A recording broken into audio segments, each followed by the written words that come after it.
trust, we know God is in control. Bless us, O Lord, guide us with grace.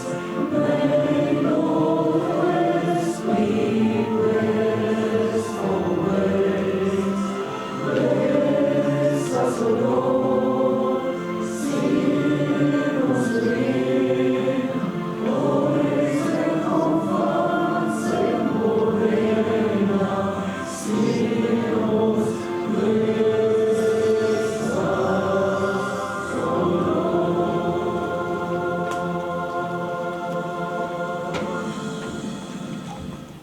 Before I pray, I just want to share an anecdote with you about Aubrey. I met Aubrey in 1996 when he was here for an interview for a post at the Potchefstroom College of Education. In the interview, the chairperson of the interview said afterwards, if we appoint him, you'll have to teach him to speak slowly. Otherwise, the students won't be able to follow him. Now that let me think about a newspaper clipping that I've read last week about a guy that's been in court for speeding. And in his litigation, he told the magistrate, he said, I'm used to doing everything fast. He said, when I eat in the morning, I eat fast. When I walk fast. When I work fast. And when I talk fast. So the magistrate told him, he said, that's very nice. He said, now let's see how fast you will be able to spend 6 months in prison. Now, I must say, if I look at Aubrey's CV, and we see the number of awards that he did get for excellent lecturer, I must say that we were successful in teaching him to talk slower. Let us pray. Liefdevolle Hemelse Vader, dankie dat ons vanaand as familie, kollegas en vriende hierdie spesiale geleentheid waar Aubrey sy intrede lewe saam met hom en sy gesin kan deel. Dankie vir die talente wat Aubrey ontvang het. Dankie ook dat almal hier teenwoordig kan getuig dat hy daardie talente so saamgevat in sy biografie nie begrawe het nie, maar uitgebou het tot voordeel van die opvoeding van sy medemens. Ons vra ons dra Aubrey en sy gesin en elkeen wat vir hom dierbaar is in die op, laat die seën op hom rus, sodat hy kan voortgaan om die koninkryk te roepe. Wees met ons gedurende hierdie verrigtinge en ook vir die res van die jaar. Beskerm die mense wat na die geleentheid na die bestemming ons terugkeer. Ons dra ook die universiteit en almal wat verbonde is aan die universiteit aan die op. Ons vra hierdie dinge omdat U almagtige God en Vader is. Amen. Good evening, ladies and gentlemen. May I take this opportunity to welcome all of you to this wonderful occasion. That's the inauguration of Professor Aubrey Golightly. It is indeed a wonderful occasion.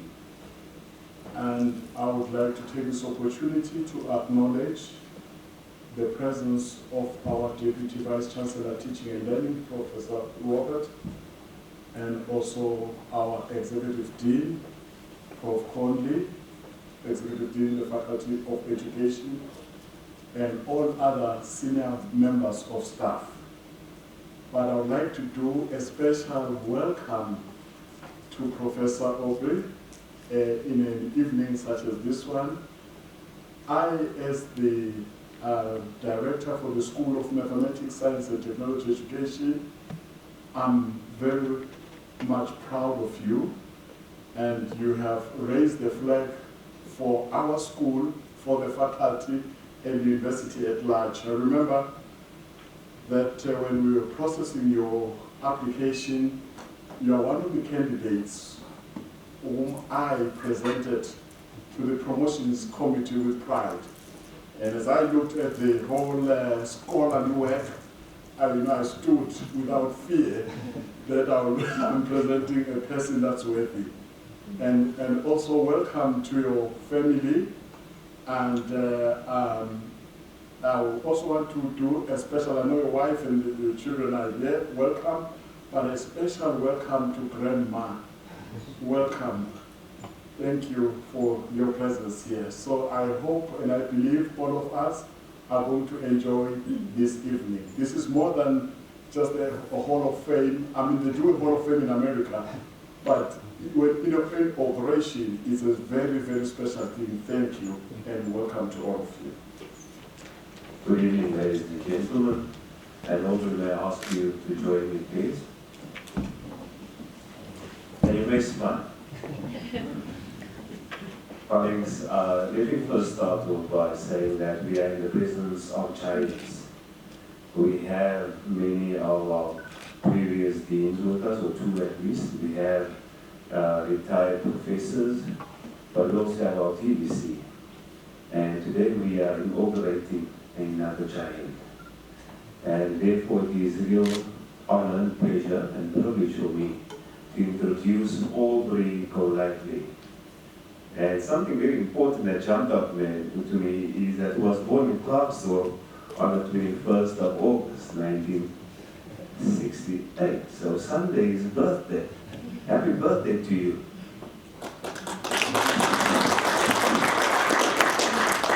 At a very young age, he became part of the Van der Westhuizen family and grew up on a farm near Potchefstroom. He matriculated at the Word School, Potchefstroom, and received the following qualifications from the PU for CHE and the Noordwes-Universiteit. The B.Prim in BA Honours in Geography, MA in Geography and Environmental Studies, and a PhD in Didactic Education. He married Charmaine, smile, in 1994, and they have two beautiful daughters, Janzay and Tishan. Aubrey started his teaching career at Westphalia High School and later moved to Milnerton High in Clarksville. In 1997, he was appointed geography lecturer at the former Potchefstroom College of Education, and in 2002 as geography lecturer in the Faculty of Education, Noordwes-Universiteit. In this position, he had been involved in the planning, implementation, and lecturing of various geography modules for the students in the B.Ed, Higher Education Diploma, Postgraduate Certificate in Education, as well as the B.Ed Honours programs. With reference to student evaluation over the years, he has received excellent feedback from these geography students that he taught. In the various geography modules that he taught, he received an Institutional Excellence Award, the ITEA, Category A, for excellent teaching and learning in the Faculty of Education. And in 2030, the Rapport Top Lecturer Award in the Faculty of Education. And this award was voted by the students. Aubrey has also acted in various leadership roles in the Faculty of Education since 2002, namely as Subject Chair for Geography Education, Acting School Director, and Head of Professional Development in the Faculty of Education. He and his wife has also acted as hostel parents of Mignonette ladies' residents.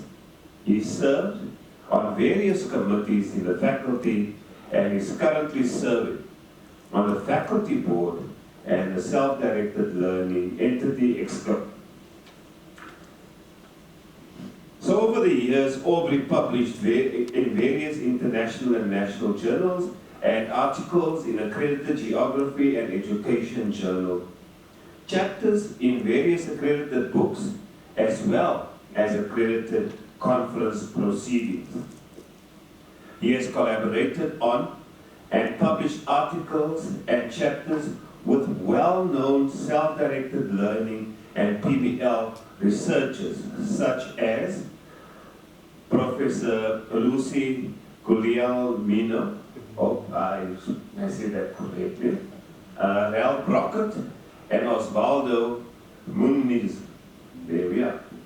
Aubrey has received several research awards in the Faculty of Education, and this includes the 4th runner-up as top researcher in the Faculty of Education in 2016, and as a 2nd runner-up as the most productive supervisor in 2017. He also acted as co-supervisor with Prof. Joseph de Beer for an MX student. My apologies.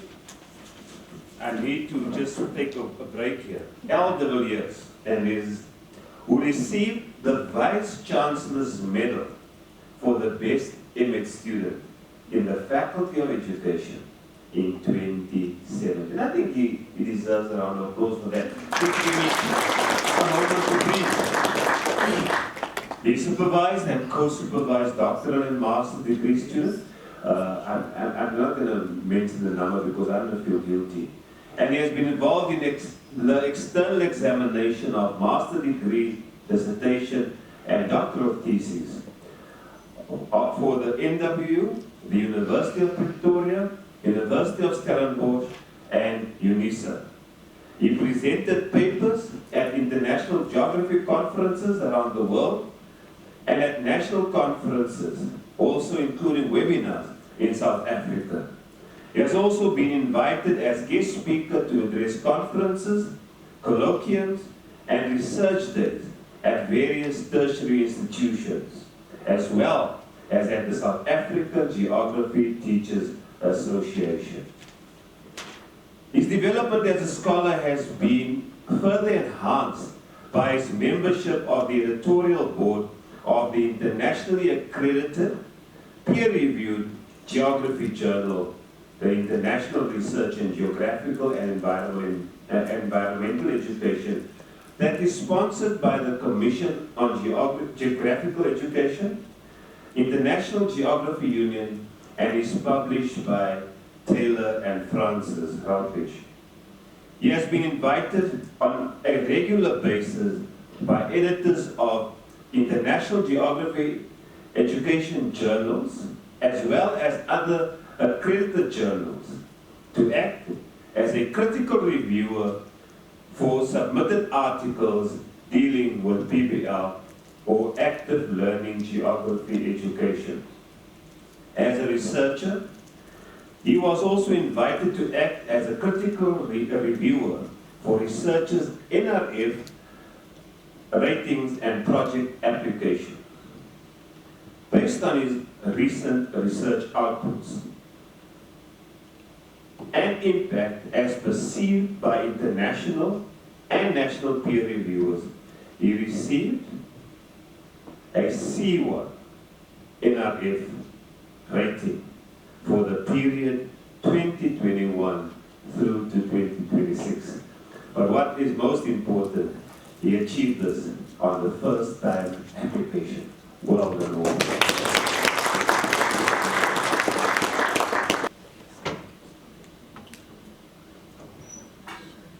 Here you go.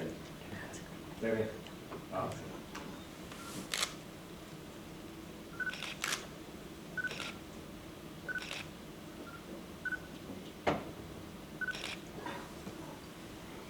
just want to say Aubrey sê, maar ek moet asseblief nie sê kef omkrap.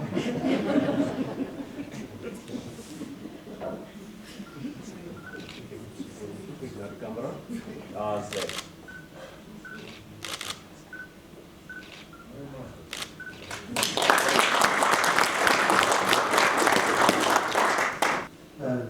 Colleagues, thank you very much for this opportunity. Prof. Robert, thank you so much. Prof. Roy, you know, it will be the first time I'm married to my wife 28 years, and that is the first time that she will listen to me for a half an hour.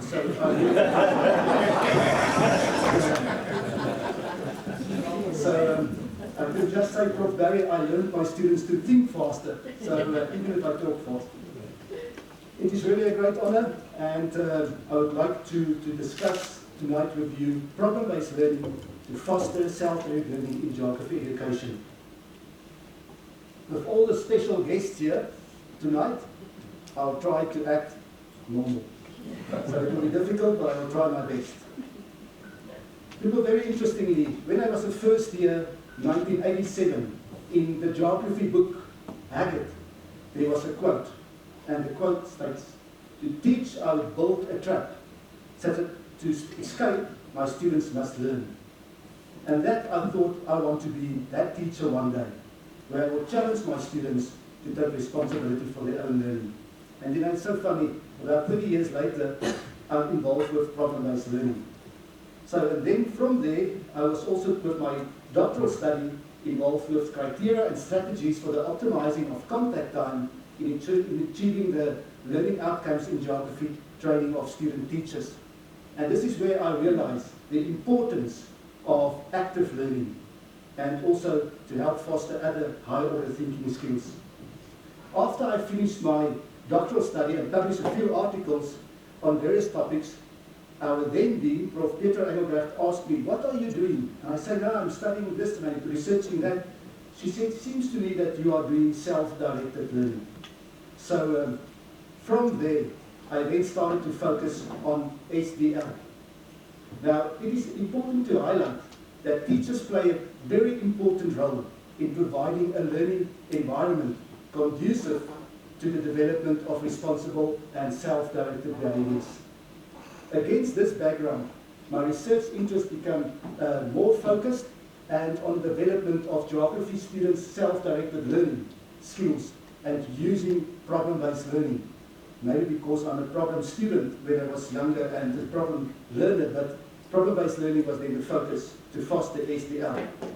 So what I would like now is, I will refer to the following in my discussion. First of all, self-directed learning, problem-based learning, the influence of PBL on SDL, providing an example to implement PBL in the B.Ed geography modules, and I believe that is important because people are not always sure how to do it. And I think here we have a model that I can show to our audience tonight. And then lastly, and briefly, future research. So, people, if I refer to self-directed learning, I think the most well-known researcher is Knowles, 1975. And I think we all know this definition by heart. Self-directed learning, according to him, is first a process in which individuals take the initiative with or without the help of others to diagnose their learning needs, formulate learning goals, identify human and material resources for learning, choose and implement appropriate learning strategies, and evaluate learning outcomes. And I believe PBL is help achieving all of that. But I know there's some people who will differ with me, but according to me that is true. A student, people, is important, can become a self-directed learner without explicit instruction and development of these traits. But it is more likely to occur when lecturers or teachers foster SDL in educational settings. So, to promote self-directed learning is to create a learning environment and space in which it can be developed. Using active learning strategies allows the practice of SDL by combining subject content with the application thereof in learning activities. In literature, it is stated that PBL, problem-based learning, as a teaching and learning strategy, has all the attributes to assist in fostering students' SDL skills. And I totally agree with that, people. That is why my focus is on problem-based learning. Now, it is important to highlight that students actually have different levels of self-directed learning. And luckily for us, there's a few instruments that we can use to measure these self-directed learning readiness of our students. And I just referred to some of the most important ones, or prominent ones in literature. Golightly, Fisher et al., Williamson, and Ching is the most well-known ones. And in my studies, I used 3 of them, except for Fisher. And I have to say, I prefer Williams and Golightly's, but Ching's is only like 20 items, so we use most of the time we use that one because it's not too long. Now, problem-based learning is my focus, and I believe that's the way forward. Now, we have to define it. We must first of all make sure in everyday life we must know the concept. What is the concept Pbl? And that is the learning that results from the process of working towards the understanding or resolution of a problem. So we want to solve problems. Now, Pbl has little impact on teacher education and school education. And relatively little research has been published on Pbl in teacher education and even school education. However, the last decade or two, there's a massive more focus on Pbl. And hopefully I'm part of that, and most of my research published in international accredited journals dealing with Pbl and the fostering of SBL skills. People, we only think when we are confronted by a problem. And it will also help you when you're married. When problem-based learning can come handy there as well. People, and then you can see there, people in South Africa solve problems in different ways. I'm not sure for how long, but let me say they try. Look at that guy. So, Prof. Robert, I think we need more problem solvers in South Africa. And lastly, can you believe it, people? In South Africa, it looks like a GP number there. That is how he solved that problem. So I think we have a massive task at our hands. Training teachers, as well as in our schools, to have problem solvers who can make a difference. Now, people I see there, Einstein, all its similarity with me is there. So education is not the learning of facts, but the training of the mind to think. And there's always a place for knowledge that we have to convey it. But we have to provide opportunities for our learners to think for themselves. But with the 21st century with us, there is 21st century skills that we have to foster and develop. Namely, communication, collaboration, problem solving, critical thinking, creativity, and innovation. That is the top 5 or 6 skills that we have to develop. And if you can see there, Pbl can foster and develop the above-mentioned 21st century skills. Even if you look at the CAPS document, most of these problem-solving, critical thinking, collaborative learning, looking for resources are actually part of Pbl. So, and the reason for that, people, is that we actually put the whole learning in a real-world problem where we start. Now, people, as a geographer, I believe we urgently need more good problem solvers in our world. People, you can see the challenges there. So pollution of our water, air, and we can go on. So that's part of life, and we have to look at that. Now, as I always tell my students, I believe in active learning and to get part of the learning process, and not for me standing in front and providing with PowerPoints like tonight.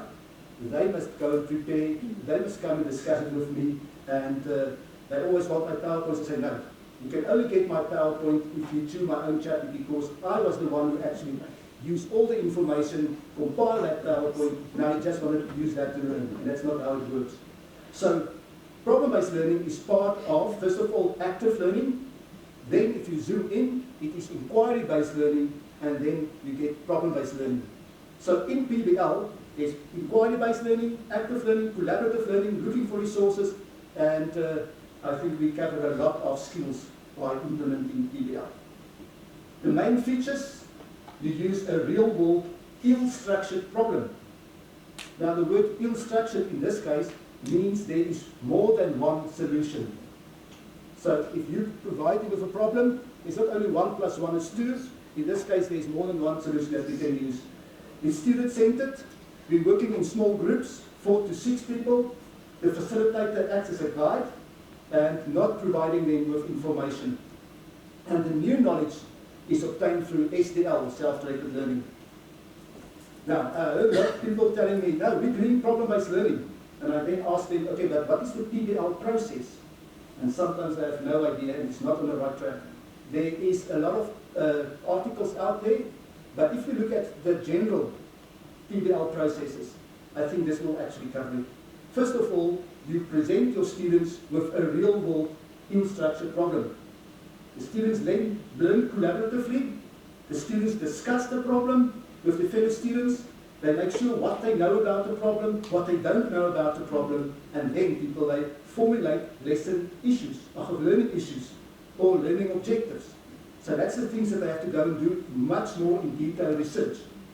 Students then spend time researching, selecting, studying literature, looking for their own resources, and not only use 1 or 2 resources as we did in the past.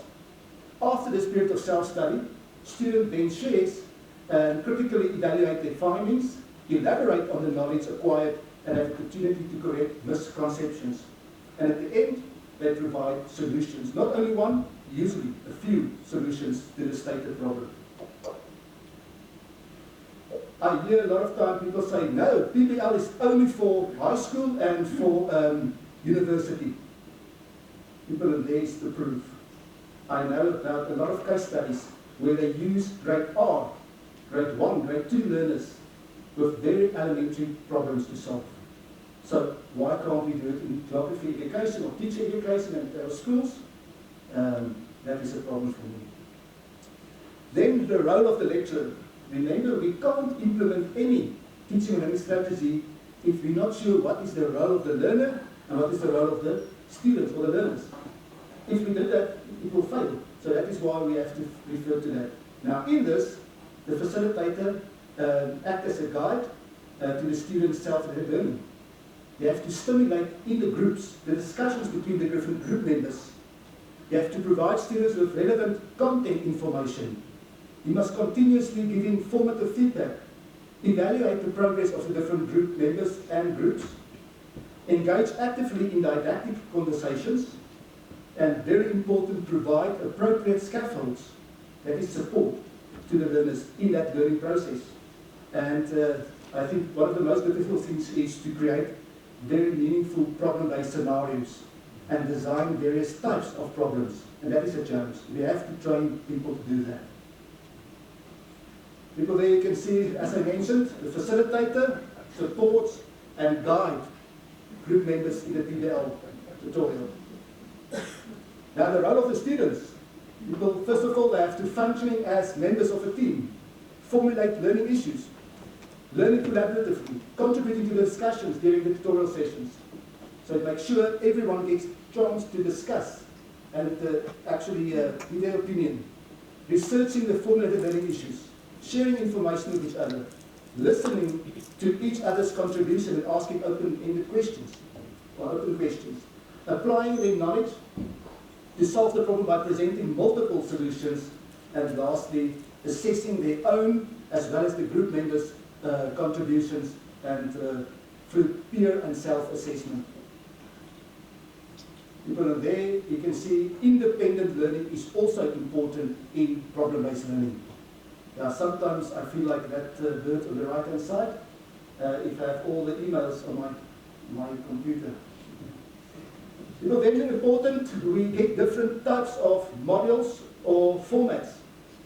And the 3 most well-known is, according to me, peer PBL, where, for example, the McMaster University, in their medical education program, from the 1st year up till the 7th year, they're only involved with solving problems.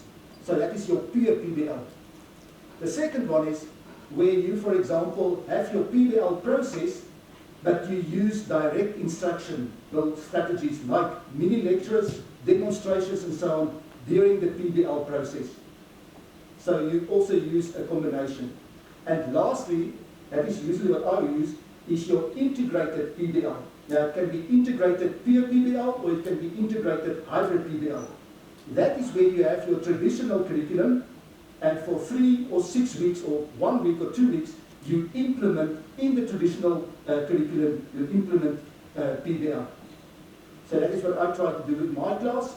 We're using the integrated pure PBL. People then we get to scaffolds, because some people say, oh, you're doing self-directed learning. The learners must do everything on their own. That's not true. Remember, we're getting students from the schools, and they are there to transfer of knowledge, conveying of knowledge, so they don't have the skills. So we need to provide them with scaffolds, support, guidance. Now, it's important to distinguish between two different types of scaffolds, your hard scaffolds and your soft scaffolds. Your hard scaffolds in this case is usually what you can do before they enter the classroom and what they can go and read before they start with the PBL problem. So in that case, I made for my students a training video of PBL. I actually have a short workshop with them. I actually have reflective links templates that they can use when they start with the PBL process. Assessment rubrics, pre-reading materials on PBL, written guidelines, prescribed articles and textbooks in solving the study geography illustrative problem, group consulting their own resources. So that is all the things I provide. Even the so-called self and peer assessment I provide to them before they start with the PBL process. So in that case, they can do everything before the PBL is presented to them.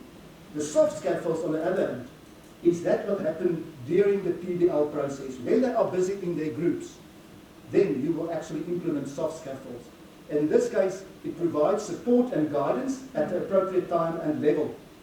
The facilitator responds to group members' efforts. Group members receive support and help from fellow group members. Facilitator provides hints and cues. Guided questions are asked by the facilitator. Group presentations at the end where they present their findings, the solutions. All of that is basically part of the soft scaffolds, because the learners can still learn, or the students can still learn by listening to their fellow students. And at the end, a class discussion where you now actually come to a conclusion and say, we think this is the best solutions for this type of problem. So all of that, I believe, is important. Interestingly, in the research, it was found that my students actually rated the soft scaffolds much higher to support them in their self-directed learning. So that is interesting. So the importance here of the facilitator and the group and members is very, very important. Now people, why are we using PBL? And you can see now, I'm busy with a lecture tonight, inaugural lecture, and I can see that people here know it looks like a paper. If I look some of the people here. I mean, I'm joking, it's not you. We have to look at that, people. So why PBL? We actively involve the learners in the learning process. Otherwise, people will sleep. Assessment. Anisha, that is now something I think you can actually correct me if I'm wrong here. But assessment, we have to integrate various types of assessments. You can't only have an assessment at the end of the PBL project. Now, very important here, there's 3 types that we actually look at. Assessment of learning, assessment for learning, and assessment as learning. Now, the assessment of learning is usually where you mark the PBL report at the end of the PBL activity, and you're giving a mark to the groups. So it's summative assessment. The assessment for learning is where the facilitator or the tutor walks around, they actually give feedback, he comments on the group work, and they can still change and make changes to their work if they want to. So that is usually your formative assessment. Now the last one is where we refer to assessment as learning. And in this case, it is also part of formative assessment, but here it's not the facilitator or the tutor, it is the students who are actively involved in assessing the contributions of the group members and so on. And that is important to help to foster and to develop self-directed learning skills. So we have to implement all of these and not only focusing on the summative assessment at the end. People, I think that the dean asked me, will we have to read that? And I said, no, definitely not. But in this whole assessment process, assessment rubrics definitely play a very important role. So we're using assessment rubrics as scaffolds. They can go and have a look before they start with the PBL process. they can start and see what we want from him. So the lecturer can use it to mark the project, and they can use it through the PBL process to understand the project better. Now, some advert. My colleague Peter and Chantal Bosch, we actually have this meaningful assessment book, and it was published 2022, and I believe the best and the most important chapter there is chapter 7. I'm not sure why, but so people, if you want to know more about assessment, you can have refer to that. And Misha, a lot of people here, Chris, I think all of them are involved in the meaningful assessment. So Peter, thank you for involving me here. I think you were the editor, we were contributing editors, but thank you. Now, people, different types of problems. So on that, you can see you have your well-structured problems up to your ill-structured problems. Your well-structured problems, I think, will know, Prof. Hercules will know, 1 + 1 is 2. There's only one answer to correct, well-structured. But if you move to your ill-structured problems, there can be more than one problem. And there you can see there, decision-making problems, troubleshooting problems, diagnosing solution problems, and even up to dilemmas and all of that, you can include which one you want to use. Just can I say, people, you have to use that on the right-hand side if you implement the PBL. Now, Prof. Elsa, she's not here tonight, but she always asks us, where's the self-directed learning in PBL? And I tried to make this slide, especially to please her, and she's not now here, but I will have a look at it. In PBL, self-direction is seen as a critical component. The student-centered nature of that, that is difficult, the typical PBL features that we have to look at. What is the features that help to support and develop self-directed learning skills? The student-centered nature, the students start working on a problem before they receive any other curricular inputs. The PBL students collaborate with their group members, the identification of their knowledge deficits, the generation of their own learning issues. Now to just stop there, learning issues is, they say, listen here, before we can start with a problem, we must know this and this and this about the problem. Usually in our study guides, study unit 1, we providing the learning units of the learning outcomes and the learning issues we provided to our students. So we think for them, and they have to go and do it. In this case, we challenge them to formulate their own learning goals or learning issues. And that is one part of PBL that our students struggle with. And I believe that is the most important part, to do that. Now, students' self-learning research and individual studies, the critical evaluation of literature resources is also very important. The application of new knowledge to solve the problem, and the critical and collaborative reflection on the SDL skills. Now, all of this actually are SDL, fostering SDL in our process. Now, problem-based learning as a teaching learning strategy to foster SDL. PBL develops students' SDL skills. So what I say, it's what you can see, Savory, all that people there prove it. But it was in other engineering, medical education. What about teacher education? What about our schools? So most of the evidence support PBL in fostering SDL has been reported by higher institutions with pure PBL. In contrast, the evidence from the integrated PBL model on SDL is rather inconsistent. Some people, Walker and Lofton, they actually say, no, after 6 weeks or 16 weeks, we see an improvement of the SDL skills. Other people say, no, we see a decrease in the SDL skills. So there was, for me, really, we have to go and look over 3-year time, a longitudinal study. And that is actually the model or the example I want to use tonight to show you that. Now people, this is now the how. How do we do it in geography education? First of all, you can see there is the year 1, GEOE 111, 121, 211, and so on up till your 4th year. Semester 1 is usually 11 or 12 weeks or 10 weeks, depending if it's COVID or not. And then you can see semester 2, 10 weeks as well. And then the question was, how will we implement PBL in this traditional curriculums? You still have to write an exam at the end.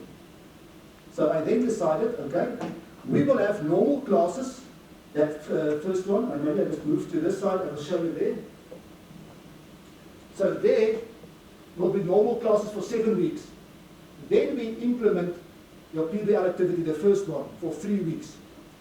After the holiday, we will go on for 3 weeks with your second PBL activity. We have your first measurement, Golightly's questionnaire, it will be there, and then after the 6 weeks we will have your measurement there again. Then it is normal classes for about 6-7 months. In your second year, there you will have your third measurement. And after 6 weeks of PBL intervention, you will have your fourth. And then there's your fifth one, the pre-test and the post-test in your third year. Just to mention here, the first 2 years was face-to-face. They sit in a group and they discuss it in your class during PBL tutorial sessions. Your third year, that was online using wikis and Google Docs, and thank you for Christo, because I'm an e-bookie and e-gitsie, I'm not an e-fookie, so he helped me a lot. So there you can see there, so we implemented that. And then I realized, but what about our fourth years? We train them in our didactics modules and say, you have to facilitate this, you must do this, but there's no first-hand experience. So then I decided that fourth-year students there, they must act as tutors for the PBL groups. Your first year or second year, and each fourth-year student actually were trained, facilitation skills, and what they have to do in the PBL activities, and they were also taught. So over the 4 years, we implemented PBL for 3 years, and our fourth-year students were involved in facilitation skills. Thank you to my colleagues who actually helped and assist in the implementation of PBL in all the modules, because I only was responsible, me and Christo, for the third and fourth years. So that is now what I want to show you the results. So remember, we used, that is just the different problems that we used in the different modules, but I know it's too small, so I want to go on. We used a case study approach, a longitudinal equivalent time sample design, where we have your first measurement, beginning of the first year, PBL intervention, and the end, post-test, and so we do it over the 3 years. So we used Golightly's self-directed learning readiness scale, 58 items, and they have to, each item you can rate it according to almost or never true of me, not often true of me, sometimes true of me, usually true of me, and almost always true of me. So a high score implies that a student requires less guidance in learning than a student with a lower score. The range of the instrument is between 58 to 290, with the mean score of 214. Now there you can see here, is it low, below average, average, above average, and high. So that is the different levels that we have. And I also use, just to give deeper meaning to my quantitative data, I use qualitative data as well, semi-structured interviews, to ask students questions to give me hopefully better, more reasons for the answers. People now there, you can see is, first of all, maybe I must just go to the next one. In that one, you will see, with the implementation there of PBL, there was an increase. Then after 6 months, we ask again, here, we asked them to fill in the questionnaire. There was a massive drop. Then the PBL intervention, an increase in the SDL scores. You can see a little bit also increase, but then once again, the increase with the online PBL. And that one, according to me, was the highest increase. And there's a lot of reasons I'll explain that as well. So you can see now, and I discuss it in the next one, geography student teachers' mean SDL scores increased after each PBL intervention. So that is the good news. So it was from the first year, there was an increase. Interestingly, the highest increase in student mean SDL scores from 2012 to 2020 occurred in the third year's online PBL intervention with a practical significance of 0.52. However, a high decrease in geography student teachers' perceptions of the mean SDL scores occurred in the period between the first year, 6 months later, then they fill it in and that was a decrease. Usually, in literature, when they started it, there was usually a decrease of some of the places here. But in my case, with your intervention, there was an increase Then 6 months later, now you have this massive decrease in the SDL scores. So we have to look at different reasons for that. So maybe just to start here, our students, the average SDL score were lower comparing to other students in other world countries. So the reason for that is, and I quote Peter here, because I believe the reason for that is that we're using teacher-centered instruction in schools. And if you do that, you can't help to promote SDL. Now, the integrated Pbl model in geography curriculum had positive influence on students' perceptions of their readiness in the SDL over time. This study concurs with other longitudinal studies from other disciplines where Pbl was implemented over longer periods of time and where students' SDL scores increased. Now, interestingly, I was asking my students in the interviews, what is the reasons why you believe you actually have an increase in your SDL scores? And two things I highlighted. First of all, not the facilitator, but the student tutors, as well as the group members were highlighted. And the next one was resolving real-world problems. It's not something that you have to imagine on the moon. Yes, around us. We're looking at, for example, the health issues in informal settlements. We're looking at land reform. All the things that happen in the news. So we created our geography problems around that. People then, why is it that they actually stated that the student tutors play a massive role as well as some of the group members? And I looked at Williams et al. Stated that students benefit from being facilitated by student tutors because of cognitive and social convenience. Hopefully pronounced correctly. But because they're on the same level. So in that case, it's sometimes easier for a student to explain to his fellow student something that they don't understand. When, for example, the lecture will be because they're on the same level. Respondents highlight the importance of using real-world geography problems in motivating them to do research. So it plays a massive role if you're solving real-world ill-structured problems. Lambay, for example, view that students address real-life problems in teacher education.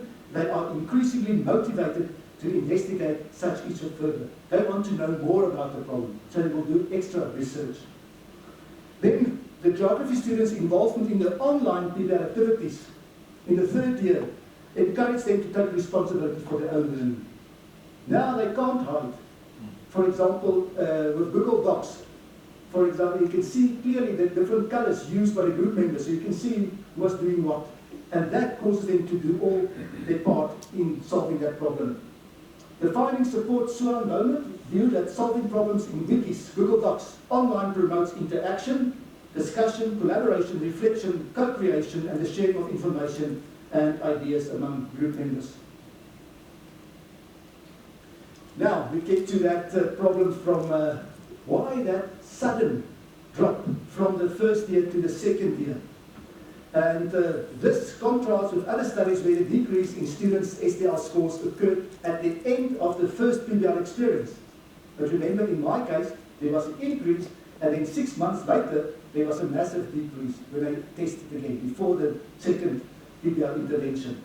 Now, in this study, respondents mentioned that most of them had been challenged by their involvement in a Pbl environment in the first year, and therefore they were uncertain and nervous to be involved in Pbl activities in the second year after a few months of traditional instruction again. So the steep decrease in students' SDL scores in this study can possibly be ascribed to the fact that students who entered university had a greater anticipation and expectation of new learning environment, such as Pbl. After adaptation to the learning environment, the students face a honeymoon effect, meaning the self-directed behavior would fade after a period of time. Now, after passing that phase, students would enter an acceptance phase in which they would reflect on the learning process and get a deeper appreciation of SDL. So that is very interestingly that they actually know it is good, but still they're not sure about their own SDL skills and their abilities.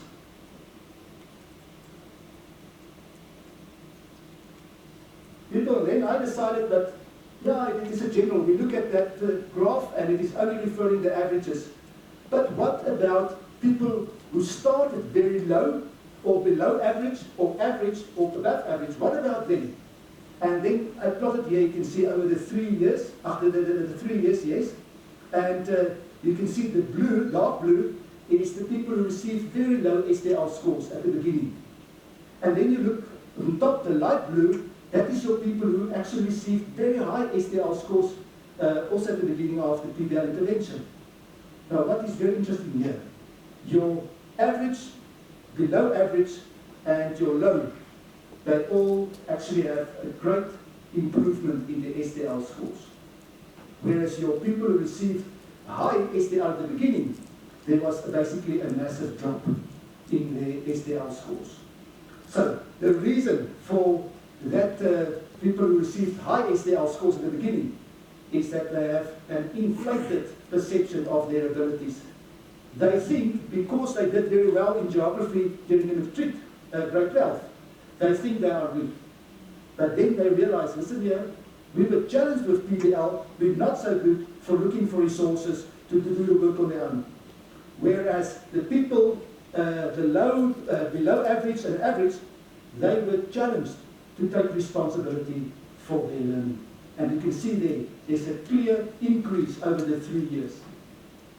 People are going to skip here because I mentioned it to you now. It's basically what I said here. Summary.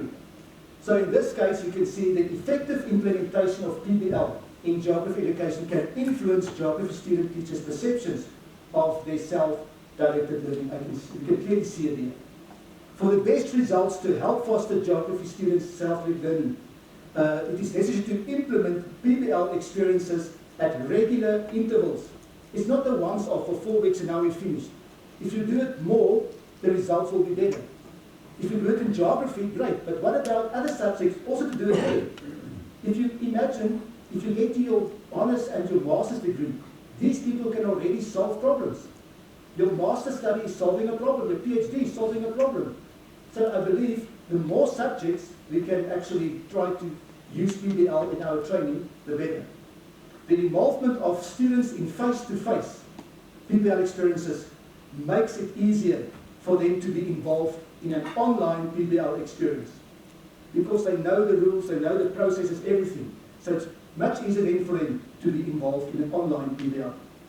The geography student tutors who act as facilitators in the PBL process plays an important role in guiding the students in solving real-world problems. The training of geography student teachers and students to fulfill their new roles in face-to-face and online PBL environment is of utmost importance. We can't say get involved in an activity or a teaching and learning strategy and there's no training. That is why most of the active teaching and learning strategies fail. We need proper training, let us know exactly what they will do, the facilitator as well as the group members. Real-world geography problems motivate students to learn.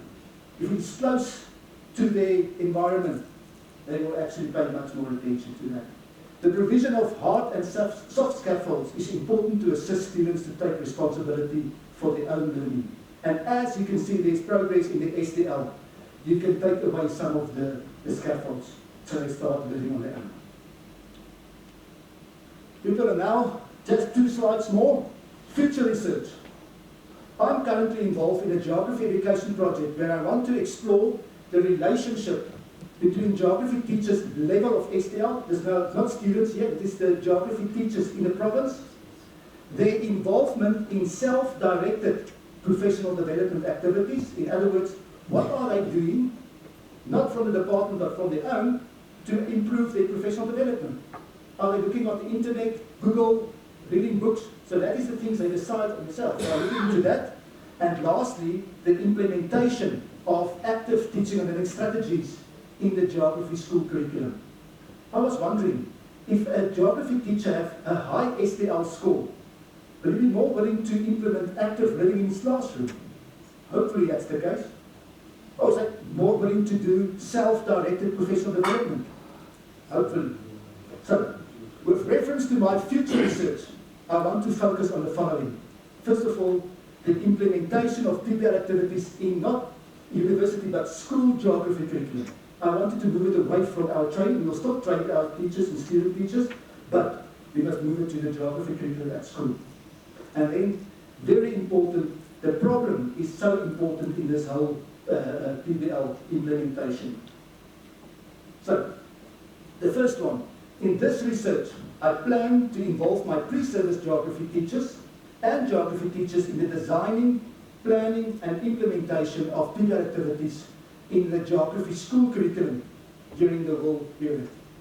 So I will train them here, and they basically have to go to the school, train the teachers, and they have to work together in actually planning, designing and implementing PBL in schools during that whole period of 6 weeks every year. The last one, design of geography problems, or can I say good geography problems. Now, we all know that the problem itself is a vital cause of the success of PBL. Is it on the right level, not too easy or too difficult? You have to distinguish between the grades, grade 1, grade 5, whatever. So it's important to look at the difficulty as well of the PBL problems. The design of the problem could influence students' overall learning experience and outcomes because the entire PBL process is built upon the problem. Against this background, Room 2006 proposes the 3C, 3R problem design model, and then later developed the second generation 3C, 3R model. Now, I want to use this second generation 3C, 3R PBL problem design model. And luckily, Yudhishal, our PhD student here, is involved with that as well, and in chemistry education.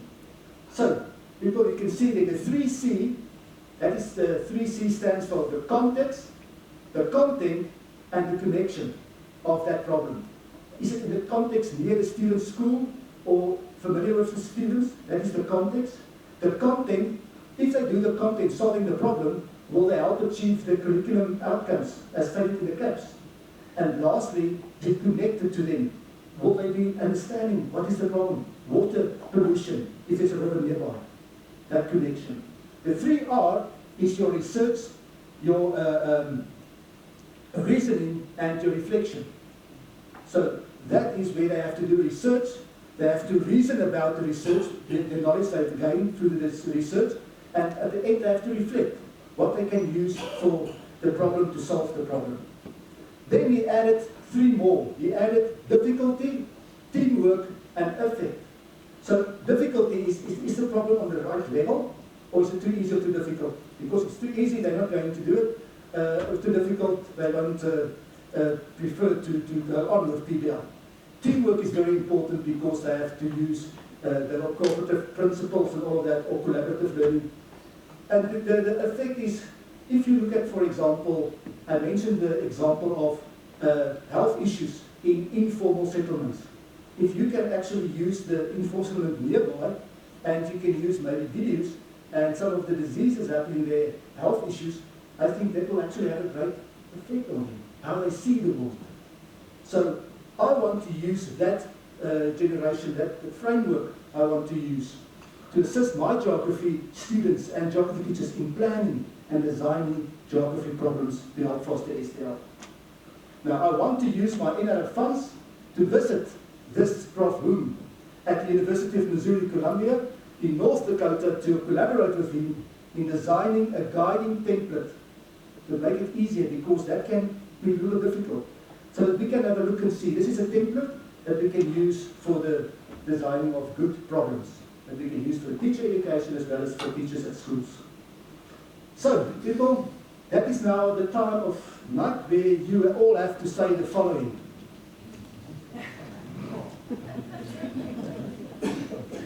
That's especially for my wife. People, thank you very much.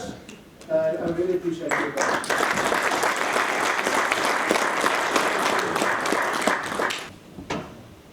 Wow, he is so passionate, isn't he? It's wonderful to see that.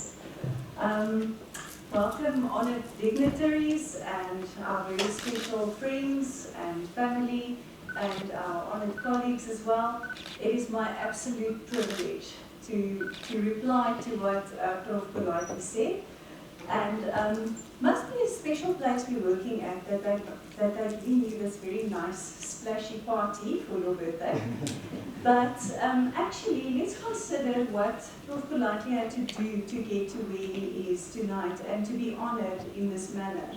And I actually liked when I found the new PowerPoint templates of the Noordwes-Universiteit, because to me, these layers and these continuous circles is reflective of what we have to do. You know, lots of research, lots of teaching and learning, thinking, planning, and Charmaine, I'm sure you will agree, it's continuous. It never stops. I know that man sleeps very little. We will talk about the layers a little bit later. Because this is Prof. Golightly's thing, I had to include a panel too on geography. So there Woody and Baz talks about geology and geography, and I know people confuse them, but what I liked was that they show that learning is not an individual thing, that it's better with a friend. And it is about what you know, so they talk about geology and geography, but it's also about how you learn. So if you look at this one, I didn't study, so I'm wearing a shirt with all the world maps on it.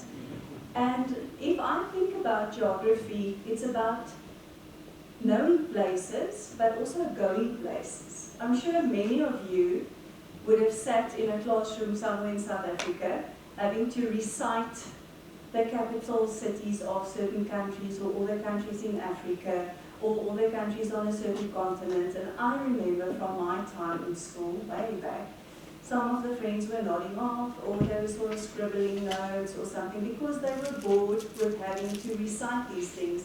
And I remember distinctly one of my friends said, "Why do I have to know what the capital city is of Ghana?" I mean, there. So I'm going to talk a little bit more about the going places than the knowing places. And these places are not just the maps on this guy's shirt, but it's also inside our learners' heads. So just quickly, I thought about the way that you are approaching geography education, Prof. Golightly, is like a journey. And that's why I'm saying we're going places. So it's not just about the content, but along the way we have to develop skills as well. And he, as the lecturer, and the teachers that he's taught as future super teachers, they are the people who are the guides on this journey, and they facilitate the learning. And the map and the contour details is provided by the Pbl, those 7 steps that he showed me, or other steps. Different people use different sections of learning. And we provide scaffolds along the way, so we will warn the students that there's a tight corner. Slow down a little bit, be aware, it's a steep decline, you have to remember to put in fuel. You know, all those scaffolds that you are providing is helping them on their learning journey. And then also, it helps them to realize there are things that I don't know. I didn't know that there was going to be a place in the road where there isn't a shoulder where I can pull off if I need to rest or something like that. And it also helps the students to realize what they are learning. Why is it important? Why do I have to know this? So not to think, oh, this has nothing to do with you. So it links the learning to their own lives. And I think that is what he's doing right, is it's making a difference to learners and communities and actually in the world. And when he sent me his 50-odd PowerPoint slides, I looked at him and I thought, how on earth am I going to reply to this? And I couldn't find fault. You know, you sort of have to be critical about these things. And then I thought, okay, you've done all these wonderful things, but what now? And then I came to one of the second last slides, I think, that talked about that 3C, 3R model. And I love the idea that now he's bringing it closer to our context. I'm just going to take this off because my French is too smooth. Sorry. And you know, I couldn't criticize. I'm so happy to see that he's bringing it closer. Just this afternoon we were talking about really making a difference in South Africa, in Africa, where we are, making the difference here. But a journey would not take place without a compass. And the function of a compass, and I don't know if you saw on the little PowerPoint, there's actually a tiny little compass there in the discovery word. It's used for navigation, location, and direction, and people use it to find their way, to help them navigate, to get to where they're heading. And this is, I think, where you are using STL, because they have to find the right direction to get to that end in their journey. So if we get back to the layers on this PowerPoint, it's clear from his presentation that he conducted a lot of research and that he invested a lot of time and energy and passion into his teaching. But how do you and I know that it's actually worked? So like a good academic, I did a little bit of research myself. He wanted a little bit of a surprise, so I'm hoping it is. And I conducted a very small, informal opinion survey with previous students who are all teachers at the moment, geography teachers. And I used an objective observer. I didn't have any direct contact with them, so no undue influence. I didn't tell them what to write. And I asked students to give me 5 words. If they think about Prof. Golightly and their time in his class, the way he taught, whatever, just 5 words. Because I wanted their opinion. Now, those of you who have done research, you don't have to worry.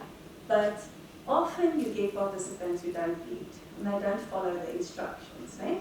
So there were 2 students who actually wrote paragraphs. I'm going to still share those findings with you because I think they are relevant. So one student said, and I'm just going to roughly translate, he's a mentor that teaches you life lessons inside and outside the classroom. And I think that says something about how he's teaching. Another student said this. The first day that I was in his class, he said, we have to go and thank whoever is paying for our studies, because they had to wear torn clothes and drive old cars so that we can study. Thank you, Prof, for caring. And I really love these, but then, so I actually got some participants who did only the 5 words, and I don't like using numbers in education. It doesn't talk to me to the depth of people's experiences. So what I did was I just dumped all the words into a word cloud. Those of you who have used them, it counts the number of words. So the more frequently a word appears, the larger it appears or it is shown in the word cloud. So the larger words were the ones that were mentioned more often. And I want to conclude with these findings. He is passionate. That's the biggest single thing that people said. They also said that he's friendly, he's inspiring. He creates a love for the subject. He's a legend. I kid you not, they wrote that, legend. He's got integrity, he cares for his students, and lots of other things. You know, his Christianity shines through, he's enthusiastic, he's humble. But isn't this special? To show that what he's doing is working. And I want to conclude by saying, Prof, keep up what you're doing because you are changing the world one student at a time. Thank you.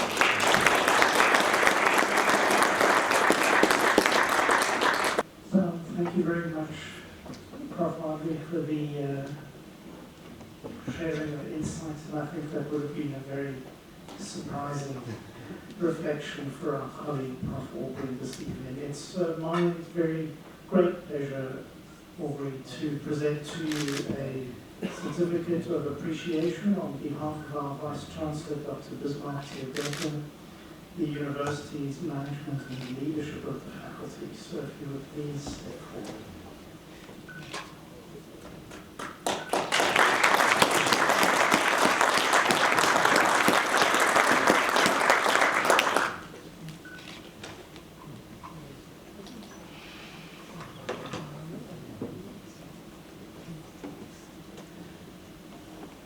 the tradition of the inaugural lecture, I've heard in some of these lectures, is a European tradition. I've heard in other inaugural lectures it goes back to an Islamic tradition in African universities in the north of our continent. So there is clearly a diversity of experience that comes to bear when a colleague has reached this particular milestone. And of course you don't reach it alone. You reach it in a community of academics and Prof. Lloyd and Prof. Washington and all the colleagues in the faculty who have supported you over many, many years. This is very much your achievement, as it is also the achievement of our esteemed colleagues. So I want to acknowledge the support of the faculty, the generosity of the institution in supporting your research, the wonderful achievement of your postgraduate students under your supervision, the many generations of students that will still come, no doubt, through your hands and under your guidance, and also then to recognize that this is one of many steps in the development of a very long and illustrious career. So Aubrey and your family and your friends gathered here and your colleagues, a very, very hearty word of congratulations from us all. We're coming to that part of the ceremony where we close, and so we will have an opportunity to sing our national anthem together. And after that, before that, there will be a word of thanks. But at the very end, we will ask Professor Golightly to lead the procession out and to be by the exit of the venue here with his wonderful wife and children, and give us the opportunity as we exit to congratulate him. Thank you very much. Dames en heren, dit is vir my 'n groot voorreg om nou, ek dink, die belangrikste deel te doen om vir almal dankie te sê. Kan ek net so sê, ek het gesê ek sal my PowerPoint en goed sal ek in Engels aanbied, maar wanneer dit kom uit die hart, dan praat ek Afrikaans. So ek gaan asseblief die volgende in Afrikaans doen. As u gedink het, my PowerPoint is lank, waarvoor die bedanking is. Dit is nog baie langer as wat my PowerPoint was. Eerste plek is, ek dink, al wat ek vanaand kan sê is, aan ons Hemelse Vader, baie, baie dankie. Iemand het enige gespot en gesê, ek is 'n witbroodjie, sy witbroodjie, en ek stem volkome saam. Hy het vir my die wonderlikste familie, gesin, vriende, kollegas, universiteit, het hy my pad meegekruis. En alle eer aan ons Hemelse Vader, voor ek verder gaan, ek eers opkyk en vir hom sê, baie, baie dankie. Hy het duidelik, het hy vir my die pad mooi voorberei. Dan, Prof. Robert Belfort, baie dankie aan u en die NWU vir hierdie baie besonderse geleentheid wat ek vanaand hier ervaar het. Dis eens in 'n leeftyd ervaring en ek sal dit vir niks verhou nie. Baie, baie dankie. Dankie dat u ook as funksionaris opgetree het. Dankie ook vir die behandiging van die sertifikaat en gelukwensing. U teenwoordigheid word opreg waardeer. Baie, baie dankie, Prof. Dan Prof. Lloyd. As ek aan Prof. Lloyd dink ek aan 'n mens, 'n omgee-mens.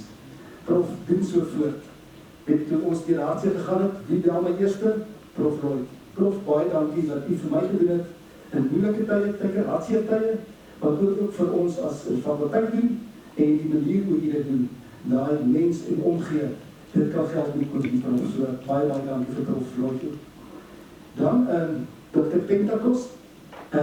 For the word of welcome, I really appreciate it. Thank you also for your support in my application for promotion and presenting it to the committee. I really appreciate it, and you did an excellent job. That is why I'm here tonight. Prof. Washington, you know, at the beginning of the year we had a workshop there, and I didn't know Prof. Washington. And he was this deputy dean, and I was, what did I do in African for 4 days? And then I learned to know Prof. Washington. Prof, thank you very much for all your friendliness, your help, your assistance, and for being here tonight, all the way from King, and you are here. It is speechless. All I can say is thank you. I really appreciate it. And thank you for bringing the additional work, because we are also co-supervising with our PhD student here. Thank you, Prof. Washington.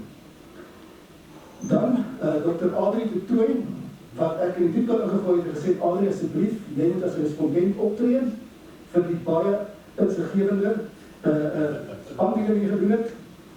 Ek moet sê, ek het geen vloekwoorde op daai skerm gesien het, en ek sê, ek het enige vloekwoorde gebruik nie, maar ek moet sê, my studente is my passie, en dit is waarvoor hulle lees. Ek het in die navorsingsgroep tweede field, maar my studente is my eindelijk oor alles. Baie dankie vir jou professionele optrede vanaand, dankie vir die mense vir welkom aan die taak in die verrig het. Dit word oprecht waardeer. Die vriendskap is ook kosbaar. Aan al die skool- en navorsingsdirekteure, Prof Kobus Mens, Prof Elsa Mens, Prof Jan Huistek, Prof Johnny Hay, Prof Koetie Keizer, Prof Johan Boerta, en dis vind ek allemaal wat ek so raak gelees het. Baie dankie dat u 'n Vrydag aand, Prof Jan, met rugby en alles, nog steeds hier uitgekom het. Ek waardeer dat u hierdie spesiale aand met my meegemaak het. Dit is regtig iets besonders en sal die rest van my lewe sal ek die teenwoordigheid, die sal ek oprecht waardeer. En dan die geografie en sosiale wetenskappe kollegas. En hier begin ek met, ek moet my vriende daar agter begin. Prof Christo en Prof Pieter. En ons kom al seker vir 20 jaar saam. Ek het gesê, geografie en sosiale wetenskappe, Pieter is 'n geskiedenisman, maar as Tino is 'n sosiale man, dis hoekom ons so is. Baie dankie vir julle twee wat die pad saam mee gestap het. Toe ons daar begin het, waar daar min studiegidse was, en daar baie hard moes werk, laatnagte, om al daardie programme se studiegidse te begin. Dankie dat julle my gedra en verdra het. Met al my simpel grappies het julle nog steeds partykeer gelag daaroor, en ek het nie altyd lus was om te lag nie. En dan ook net baie keer wat 'n ou net in mekaar kom pla. Ek dink dit is die belangrike ding van kollegas, is om die keer mekaar af te pak, en dan sien jy kans vir die volgende dag. Ek waardeer regtig julle vriendskap en julle as kollegas. Behalwe dat Christo nou nie meer daar is nie, nou is ek die heerlikste in die fakulteit. So, dan wil ek ook nou hierso sê vir Professor Louisa de Souza.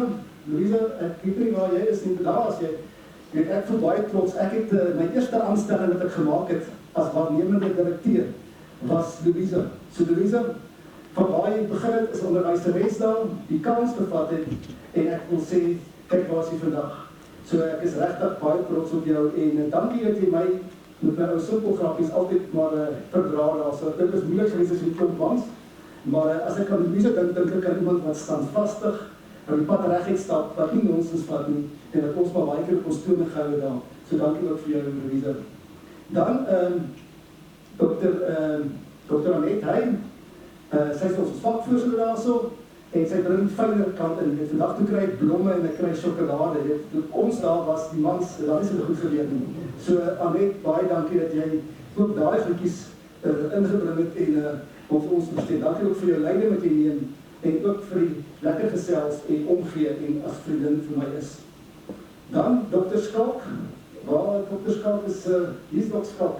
Dit bly 'n voorreg om van u kundigheid te gebruik te maak, u raad te vra, en net te sê wat dink dokter daarvan, die wysheid van die grysheid, so ons is so bevoorreg om u vir u nog daar te hê, en ons wil weer tot reg vir al die hulp en ondersteuning. Dokter is nou afgetree lank, maar hy is nog steeds deel van die groep. Dan wil ek graag ook vir ons nuwe aanstelling daar so 'n jong opkomende akademikus, Kalish, al die pad van Durban af, en ek kan net sê, ek dink hy het 'n mooi toekoms by ons. Ons het al so 'n maand of 2 wat ons saamwerk, en jy kan duidelik sien, hy is 'n jong dinamiese docent wat ek dink op diepspore in die geografie onderwys gaan stap. So welkom ook vir jou, Kalish. En dan, ek dink ek moet, tot ek nou verlaaste by die groep, dan meneer Johan Nel. Ek sê meneer Johan Nel, want oom Johan was my graad 11 geografie onderwyser. En dan moet ek op 'n ligte noot sê, ek wonder baie keer as dit nie hy was nie, of ek nie vroeër bevordering sou gekry het nie, maar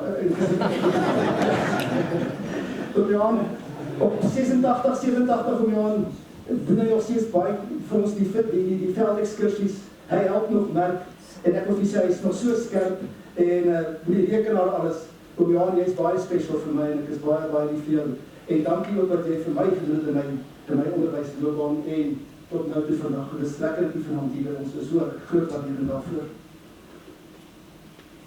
Ek het ook met al my geografie en sosiale wetenskappe kollegas dankie gesê. Nou, dames en here, moet ek gaan, ek het die Prof Barry uitgelaat daar, want hy is 'n ander groep ingedeel. So nou moet ek gaan kyk hierso en ek wil die mentore, die persone het altyd so mentore nodig as jy so navorsingsloopbaan het, vandat jy daar begin tot jy uittree, is daar mense wat jy altyd opkyk na. Nou, daar's nou 'n paar mense en ek is so bly dat hulle vanaand hier kom wees. En ek begin eerste plek met Prof Hercules.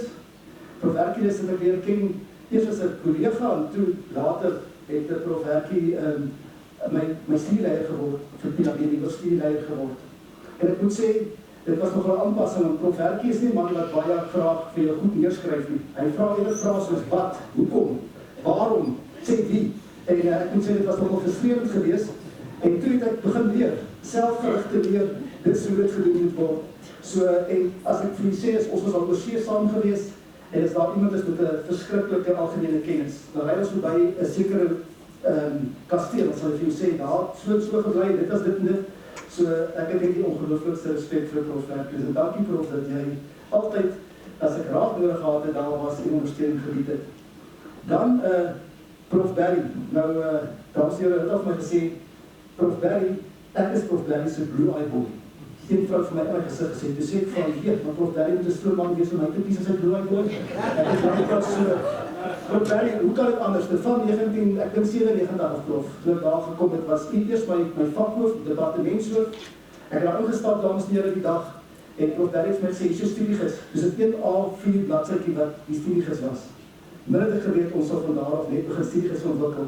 En die tyd altyd gehelp, ook Cassie, Prof Mani, allemaal waar was, maar Prof Barry het altyd in my geglo, ondersteun, en ek moet sê, ja, die vriendskap is regtig vir my so kosbaar, en dankie dat Prof altyd in my geglo, en dankie dat ek self getwyfel het dan, dat Prof geglo aan, so baie dankie ook daarvoor, Prof. Dan, 'n persoon wat ek groot aandeel het, hoekom ek vanaand hier staan, en weet het dalk nie, is Prof Henstein. Ek het nog een aand so gesit by die koshuis en die volgende dag toe sê ons van vergader nou, die Vrydag aand of die Donderdag aand, by sy kantoor daar in die ou sentrum is Brettelberg. En toe sê hy vir my, daar's besluit, jy sal deel word van die groep, jy gaan jou PhD doen. En ek wou nog, ja of wat ook al, dit is al klaar besluit. En Prof Henny, baie dankie Prof, dat Prof my daar aangedoen het, dit was die regte ding om te doen. En maar wat ek tydjie nog moet sê, as ek vir Prof Henny bel, en dit gaan laat tydjie swaar op onder sy omstandighede, dan sal hy altyd sê, die genade is groot. Prof, en dit is die woorde wat my altijd sal bybly, die genade is groot. En ja, ek wil aan Prof ook dan, baie dankie Prof, dat Prof my gedoen het in my tyd. Prof Elsa Mens, wat as my mentor opgetree het, wat nog nie vanaand te sê, Prof Kobus is ongelukkig siek. Maar Prof Elsa het die laaste 8 jaar het ons 'n beplanning gehad van wat moet gebeur wanneer ons ons hele 8 jaar lys. En ek moet vir u sê, ons het redelik by daai lys gehou.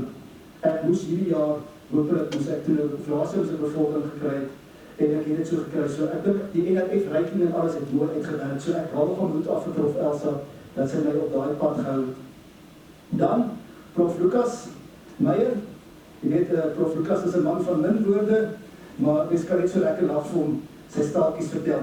Maar as ek vir Prof Lucas altyd, as ek dink aan hom, dan moet ek as ek afstap om te gaan raad vra oor die kwantitatiewe berekenings. Wat is Cohen en alfa en al aan goed, en Prof Lucas het altyd heel geduldig vir my mooi gaan sit en vir my gesê wat dit is. So Prof, baie dankie vir daardie ondersteuning, vir die vriendskap, dit is baie spesiaal. En dan ook vir sy vrou, wat hier is, ek bedoel, sy is een van die min wat genoeg is, want sy is sekretaresse van ons al die jare geweest, was nie lekker om die geriefs mee ook die mevrou, baie dankie. Dan, Prof Martie, jy weet, jy skryf mense in die akademie wat net hulle eie goedjies wil doen en geen teruggee vir ander mense nie. Sy is nie eens van hulle nie. Toe ek my NRF rating aansoek skryf, toe ek van gevra en sy is meer as so ek sê gereed om te help, goeie terugvoer gegee en haar kundigheid met my gedeel en al wat ek kan sê is, ek waardeer dit oprecht, baie dankie vir u ook. Dit is 'n besonderse mens en ek kan nie so met Prof Josef ook insluit, want die twee het saamgewerk en ek dink tussen die twee het ek 'n baie beter produk op die tafel gesit. So baie dankie. En dan Marian ook wat ek jare saam mee was as huisouers. Marian, dit is lekker om vir u dankie te doen. Dan kom ons nou by die ander kollegas. jy kan sien, is 'n lang lysie so net. Prof Neil, weet jy waar hy is nie? Ek dink hy is nie vanaand nie, maar wat my direkteur was, of wat jou direkteur, dit was altyd in die ondersteuning gebied en my moet gepraat om my taaltyd. Hy is nie vanaand hier nie, maar dit was ook altyd lekker om met Neil te werk. Prof Marikie Havenga, wat saam met my in die problem-based learning is, en wat ook die groepleier daar is vir die Pbl. Marikie, baie dankie vir jou leiding daar, dankie vir jou ondersteuning, dat ons met mekaar kan kla en kan beplan en allerlei goedjies doen. Gelukkig het jy die ys gebreek so 'n paar maande terug, en ek kon daar ook sien hoe het gebeur, so dit is bietjie makliker dit vir my dankse jou. So ek waardeer ook jou teenwoordigheid hier vanaand. Dan meneer David Olofse, wat ek saam leer ken het, toe ons as by die APO kantoor, het ek nou in beheer gewees, en meneer Olofse het daarso het hy die mentorskap gedraai in die bil. En ek moet sê, daar was uitdagings daai ook gewees, maar ek dink daar is ook baie goeie werk wat plaasgevind daarso. En met dit het ons ook vriende geraak. En vanaf hy afgetree is, ken ons nog gereeld. En ja, dit is so lekker daar wat jy is. Goeie gesondheid word jy toegewens, en dankie ook dat jy altyd so suiwer Afrikaans praat hoor. En so ek dink daar wat die woorde wat hy gebruik as hy vir my boodskappe stuur is altyd iets besonders. Dan 'n goeie vriend van my, Adi Engelbrecht. Adi, ek is so bly jy's vanaand hier by ons. En ek sou dit nie anders wou gehad het nie. Dankie dat jy tyd ingeruim het. As dit van daai ouens as my kar sou weet 12 in die dag, dan weet ek kan vir Ad bel en hy sal dadelik daar kom en praatjie maak en kom help. So baie dankie ook vir jou. Dan my sussie by die universiteit.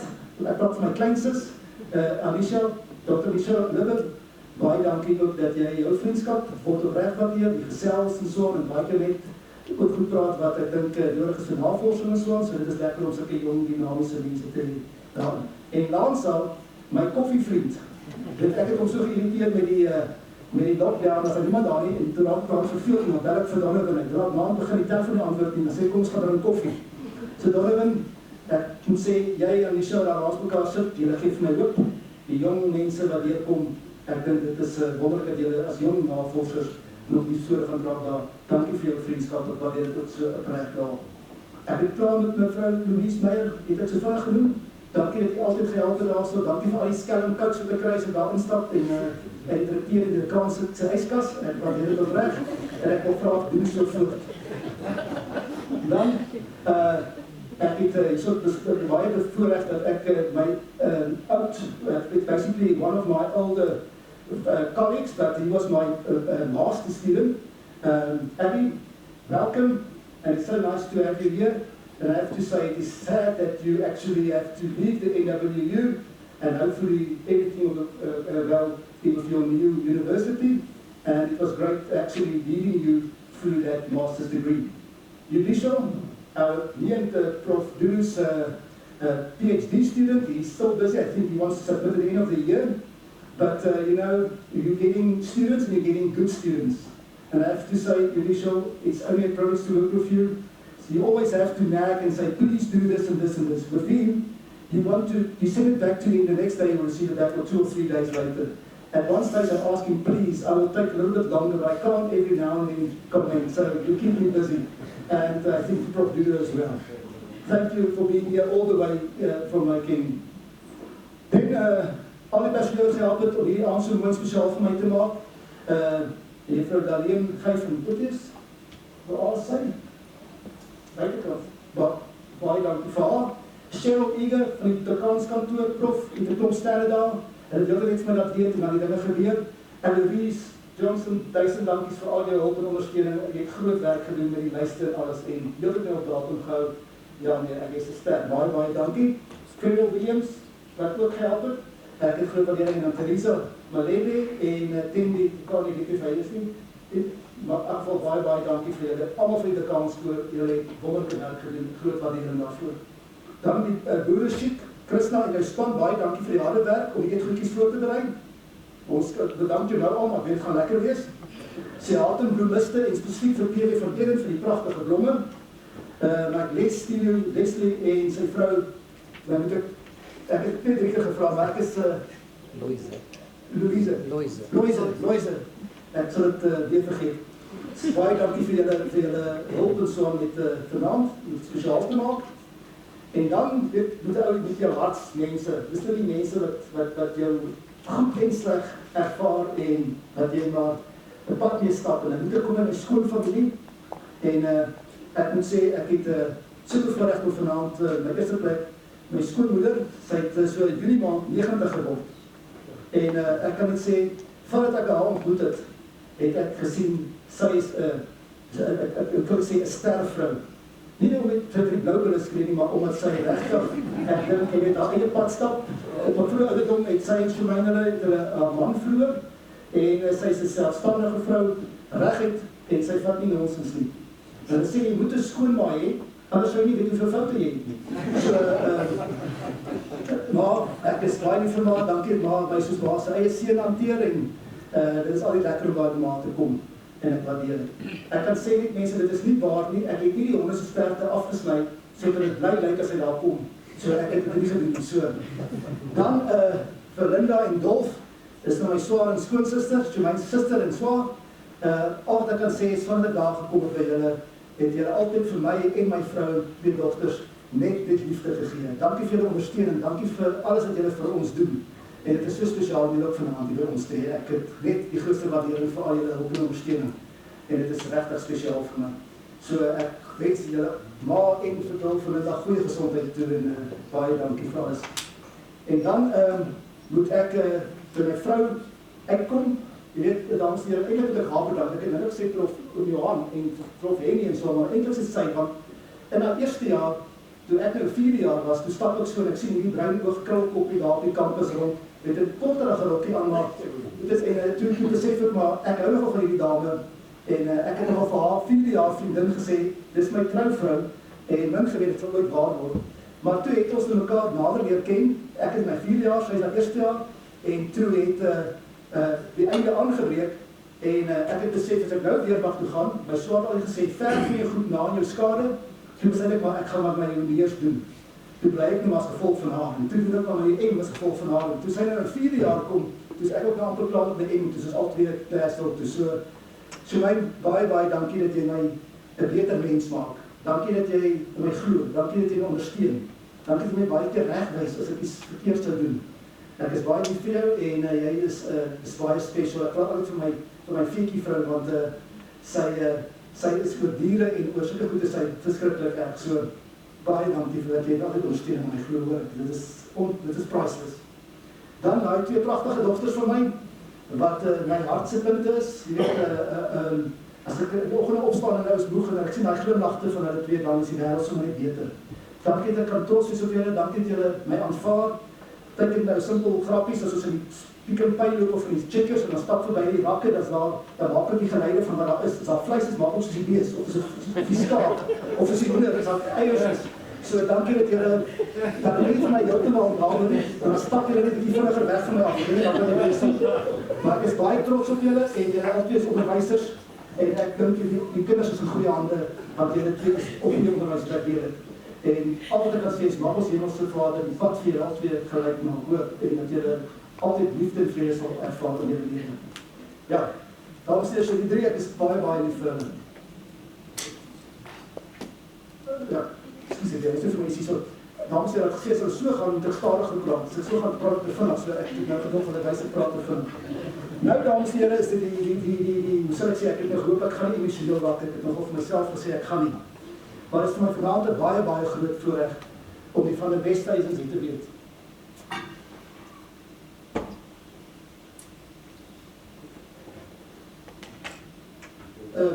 My broer Jannie, Nita, sy vrou, Marie en Sari, my tweeling sissies.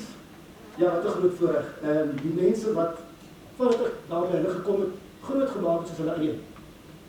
Wat die pad saam met my gestap het. Wat vir my vandag die toekoms hier gegee het. En al wat ek kan sê is, ja, my hart is seer.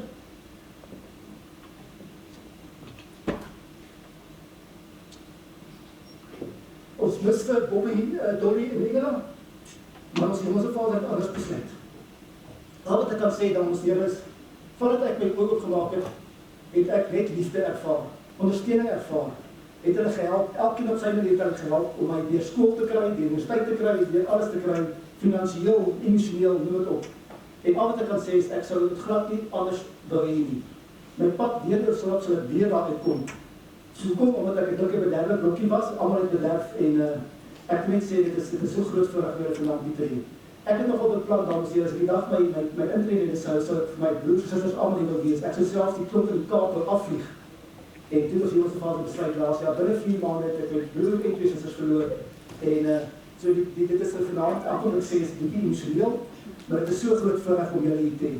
En ek weet hulle 3 is op 'n beter plek. So, baie dankie, ek waardeer dit.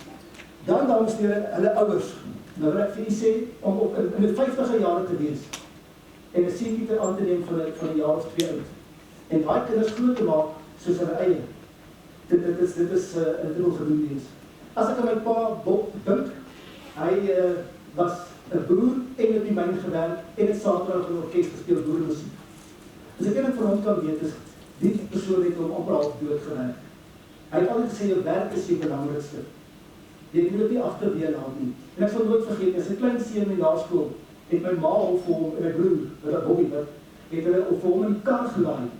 Dan lê hy agter in die nuussteen, hy kan nie bestuur nie. Dan ry hulle met hom myn toe, dan gaan werk hy, my ma wag daar by haar skoonsister, tel hom op, ry weer terug, agter die kar, hy kan nie werk, maar ek sê, jou werk is belangrik, en jy gee alles. Ek moet ook sê, op 'n ligte noot, my pa het gesê, daar's 2 dinge, hy het gesê, jy word 'n mediese dokter, of jy word 'n ding. Dis 'n naam wat van pa sê, hopelik het ek die beste ding geword wat ek kon.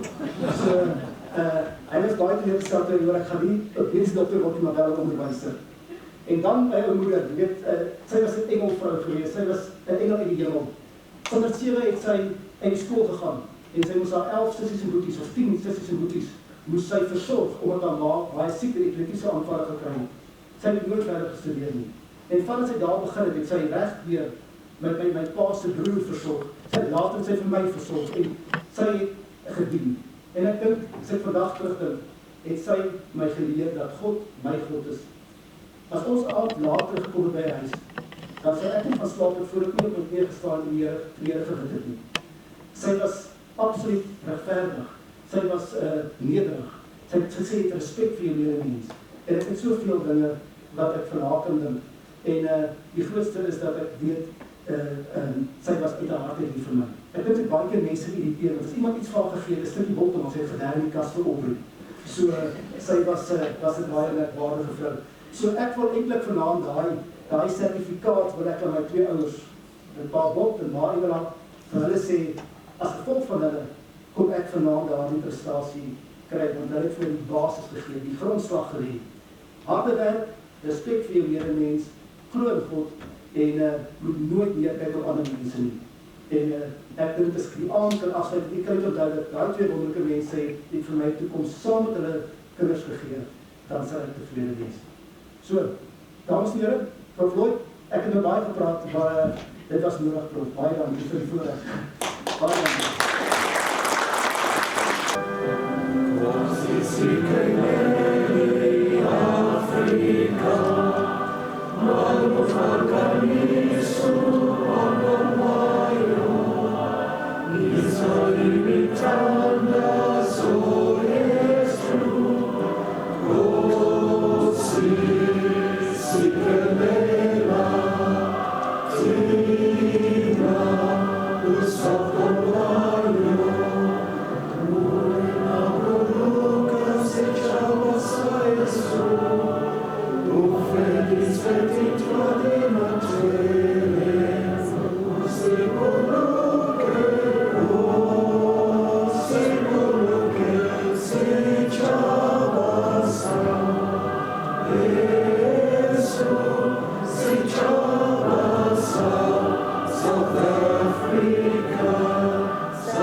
United we shall sing.